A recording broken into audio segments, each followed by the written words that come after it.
guys. Um, have you heard of SMART goals? I assume you have. It's an acronym, and we all love acronyms.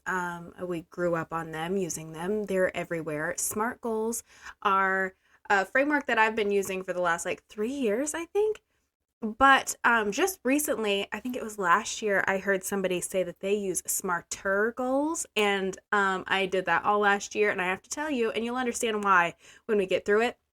But that is what I use when I'm daydreaming, when I'm focusing on work goals, when I'm focusing on personal goals, family goals. I try to set them up in this framework because I am a very visual person. So if I can write these out and set myself up for success that way, I absolutely will.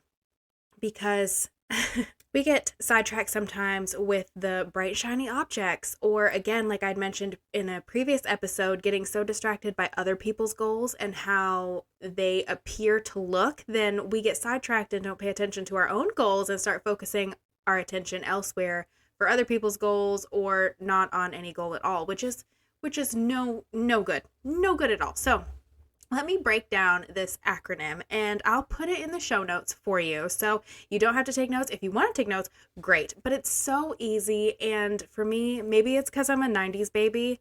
I don't know. I love a good acronym. So smarter goals. The S, specific. Okay. So your goals should be something that isn't so broad. Not, I want to work out more. I want to do yoga 3 times a week. Okay. Not that I want to sell more houses. I want to sell 30 houses. I don't want to read more. I want to read 20 books this year.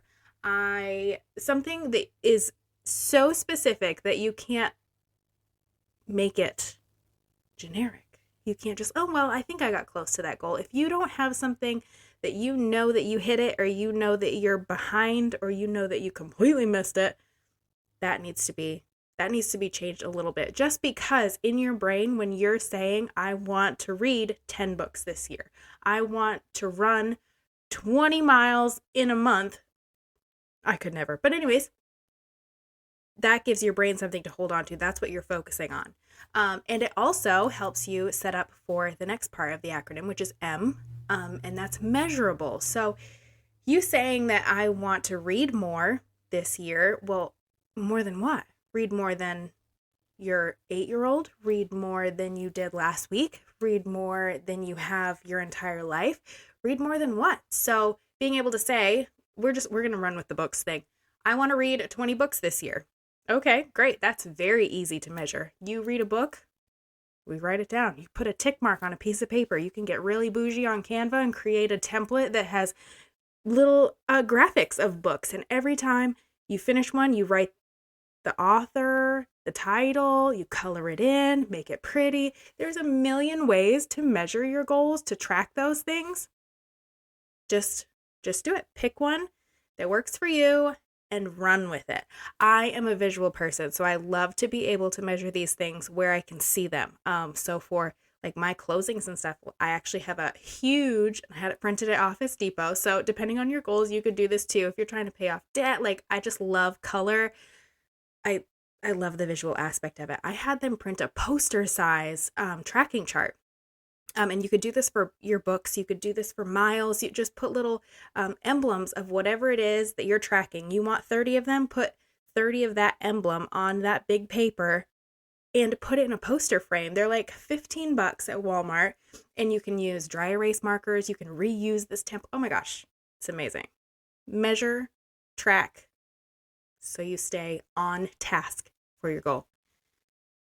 A is achievable. Is it realistic? So for me, being I'm going to run 30 miles this month, not realistic. I'm not going to do it. I'm just, not because I can't, I guess because I won't. Also, things to consider is it going to fit into the time that you have to give to it? Do you have the resources to make this goal happen? If you have 50 million books that you've purchased over the last 5 years and haven't read more than 3 of them, you probably are going to be able to pick out 20 of them to sit down and read this year. So just make sure that you're setting yourself up for success. And we talked about this, I think it was the last episode or the episode before that, where don't go from never setting foot in a gym to being like, I'm going to go 7 days a week for 2 hours a day.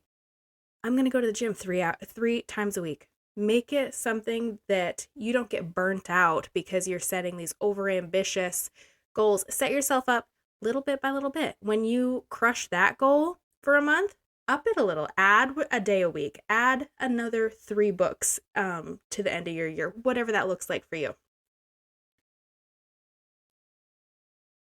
Is it relevant? R, S.M.A.R.T.E.R, we are on R now. Relevant. Does it align with your long-term goals? Again, I'll go back to the running. Running doesn't add on to any of my long-term goals, I guess, except for staying healthy, and I walk on my walking pad when I'm working, but running gives me no joy. I have to tell you, I ran track in high school and I have no idea why. I don't like to run. And I did not do long distance. I was a sprinter, and we did the relay races and stuff like that, but I gotta tell you, I hated it. I don't like to run. I just don't. Time bound. Give yourself a deadline.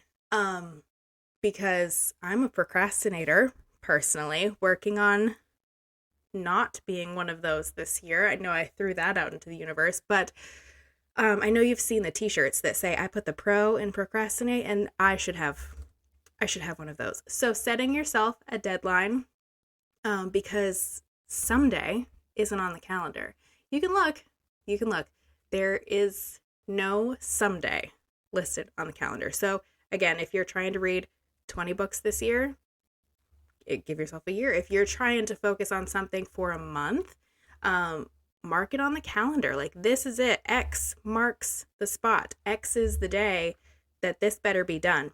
It creates accountability. Another great way to do this is to share it with a friend. Let them know what you're working on and what you've given yourself for time to complete this. Heck, maybe they'll do it with you. Maybe they'll read those same 20 books. Maybe they'll go for those walks with you in the park, that kind of thing. But make sure that you set yourself a deadline and stick to it, because remember, making those little promises and those commitments to yourself and then consistently breaking them only creates a really bad habit for your brain. We want to set those goals and continue to hit them, because it's like, again, it creates your whatever neurological connection is up there. Your brain realizes that when you say that you're going to do something, you do it. And that's a great thing to have in your life. Okay, that was the end of the SMART goals. The last 2 that I've just implemented back in 2024, because I'd never heard about them before, is fantastic. The E, we're going to add an E and an R. So we have SMART goals, and now we're going to have S.M.A.R.T.E.R goals. E is evaluate. Check in with yourself. Give yourself permission. If it's not working for you to read a book a month, maybe you need to pivot.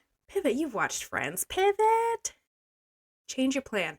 Don't change the end result. Change how you are getting there. If you need to block off more time, if you need to get up earlier in the morning, if you need to turn off that Netflix show that you've been binging for the last 3 weeks and read your book, maybe you need to do that. But give yourself the permission to be able to look at it and be honest with yourself about where you are at in this process to set yourself up for success.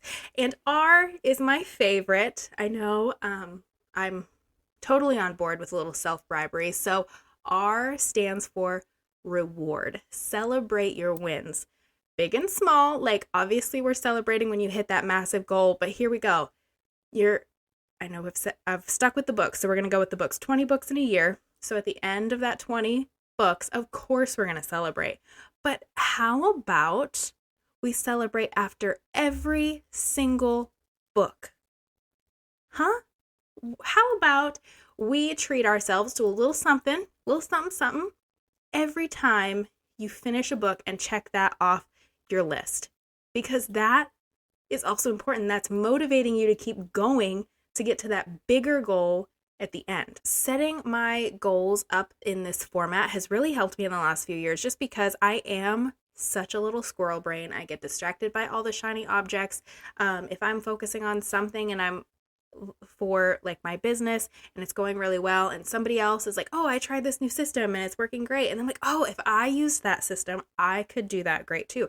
And honestly, it's just distracting. So being able to sit down, set up what I'm working on, and this goes, like I said, personal, relationship, spiritual, work. You can use this structure for any kind of goal that you're working towards. And it really does help. And honestly, the tracking, it helps you be accountable too, because if you see one week that you didn't read at all, we got to step it up next week or we're not going to hit that goal. And I feel like that accountability is missing in a lot of areas of our life, and this is just one way to make sure that we bring it back around to that. I know you've heard the saying, work smarter, not harder. So obviously we are setting smarter goals this year. If you liked this episode, I would love for you to share it with a friend. If you've listened from my Newton Mom Squad group here on Facebook, I'd love for you to throw that in the group and let me know what your smarter goal is this year, and we can keep each other accountable, because sometimes, like I said, having a friend to walk through this life with makes it just that much easier. And it's more exciting because if you have the right people in your corner, and we'll talk about that on another episode, but if you have the right people in your corner, they're going to be excited for you no matter what your goal is, and hold you accountable, because those are the friends that we need in our life. So that's it. Happy Friday, you guys. I will talk to you next time.